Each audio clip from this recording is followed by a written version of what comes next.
Yeah, so Gareth Jones, the managing director of the Carbon Zero Group over here in North Wales, and recently won Director of the Year.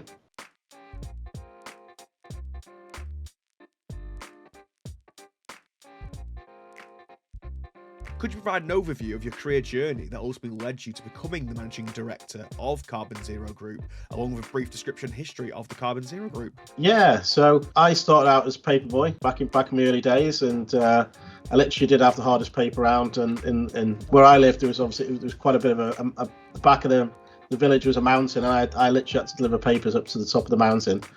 But then I went to work at Quick Save, stacking shelves, and where I was the king of shop floor, I was called back then.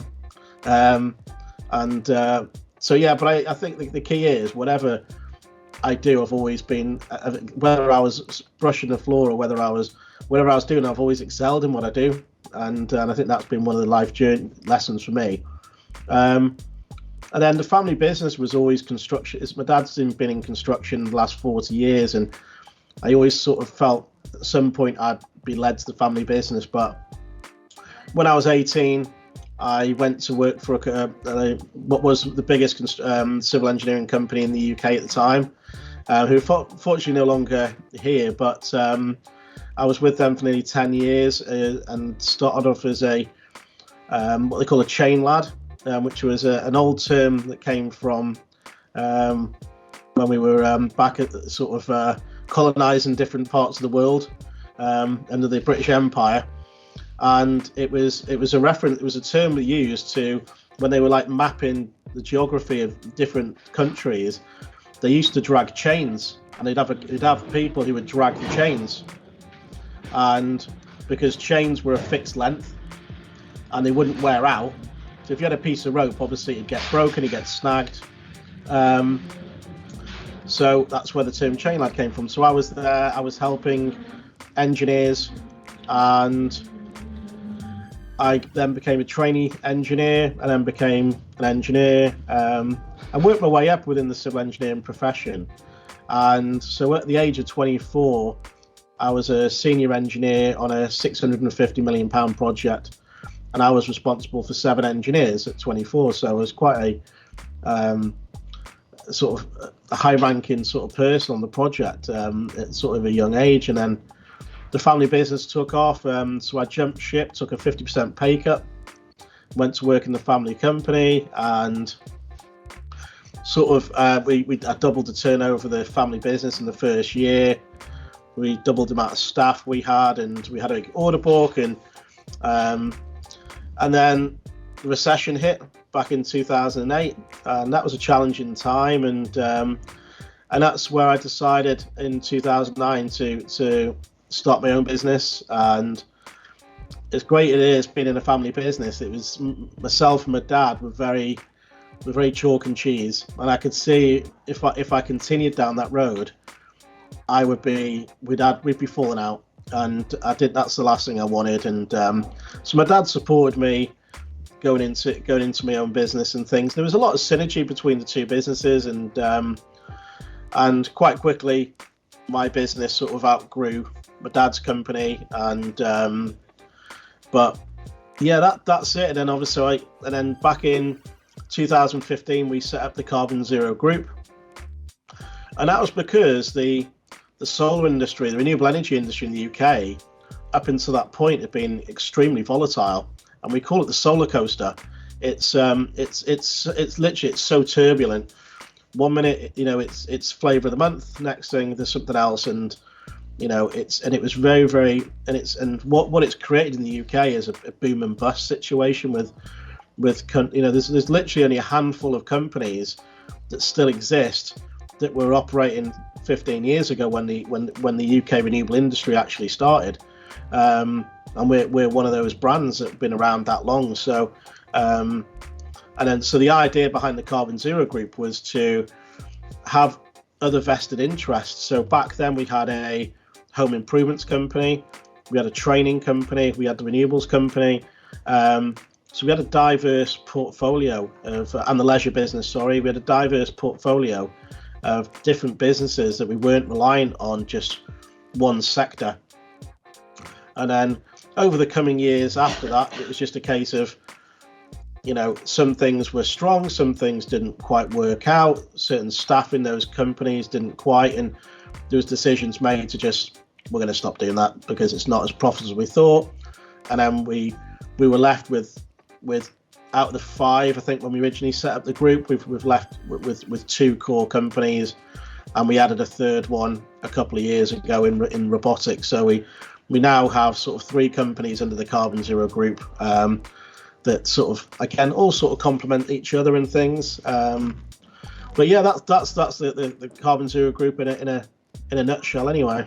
What challenges and problems, what would you say is the main challenge you faced as managing director of the Carbon Zero group, and what advice would you give to someone, to a new entrepreneur who is looking to start their own business? I think one of the biggest challenges is, I think the market has changed so much. It's a very, very fast-paced market nowadays. So when I first came into business, the only form of advertising really out there was the Yellow Pages.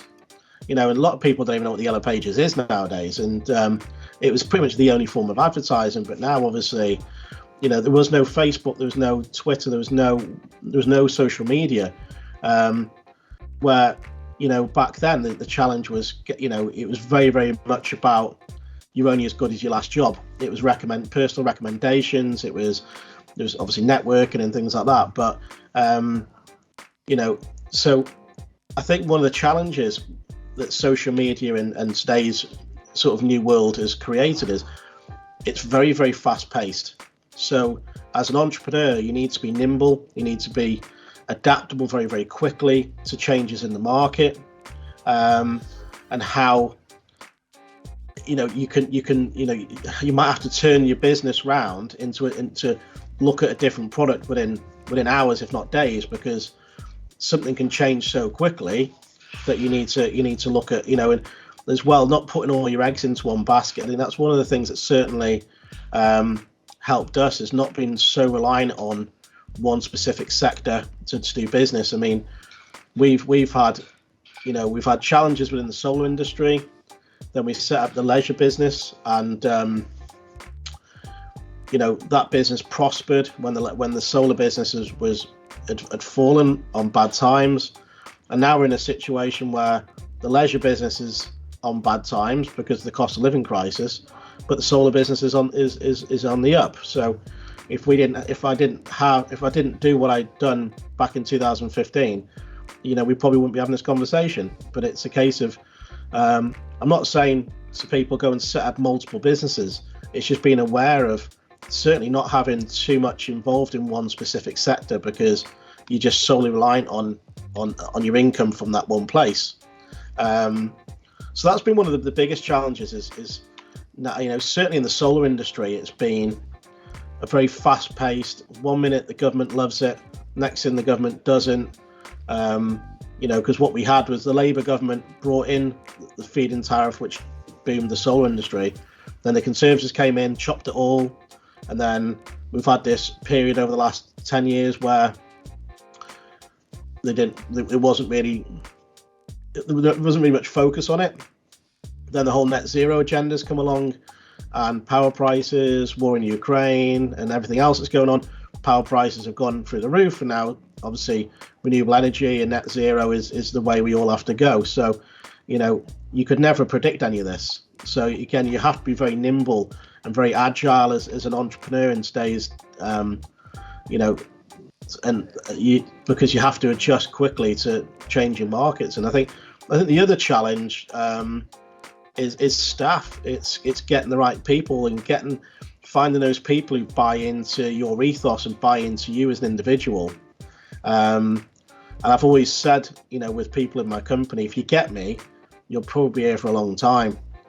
If you don't get me, then you won't be here very long, because the people who get me know that I do genuinely the people who've got the best interest of the company at heart, I do look after them. And I've got a good judge for people and whether people are going to be around and how long they're going to be here.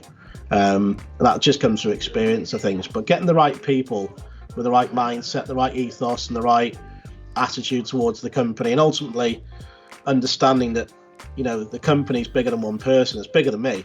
It's all a team effort to get it to work. What would you attribute as the main reason for the Carbon Zero Group's success? Team effort's been certainly a massive attribute to it. I can't, because there's a number of companies. I think one of my particular skill sets is being able to multitask, and there's that ongoing joke that men can't multitask, but I actually think I can multitask. I can switch from dealing with one company to another company. I'm very technical as well. So as a managing director, I like to be hands-on. I like to know how to do stuff, so I can call people out if they're not doing the job properly. Don't get me wrong, I'm not an electrician, I'm not, it's like when we went into the leisure industry, into the hot tub industry, I became a hot tub engineer and at one point I was probably one of the most qualified hot tub engineers in the country. But I did it because if there was a problem and we didn't have the staff member, I could go and fix it. I could keep my customer happy and fix it. So then when I brought new staff into the company, there is no courses for hot tub engineers as such. You can't go to college and learn it. It's an on-site sort of hybrid between an electrician and a plumber. So I've then gone and trained people internally to come into the business. So I think, going back to the question, for business success, it's certainly having the right team of people around you is critical, who share the same ethos and attitudes for success. But for me, it's that multitasking aspect, being able to flip between the different businesses and changing. But then it's grappling as well. It's I've to be fair, I probably work less hours now than I have previously. But I'm at a stage in the business where we've got a bigger team. There's I'm fortunate to have to now have a PA as well. But a lot of it's come from from grafting and actually putting the hours in 7 days a week, and it's even now I never switch off, because you never can. It's always on your mind what's going on. But I think over the last few years, it's just been a case of learning how to switch off and do things so it's not all just work.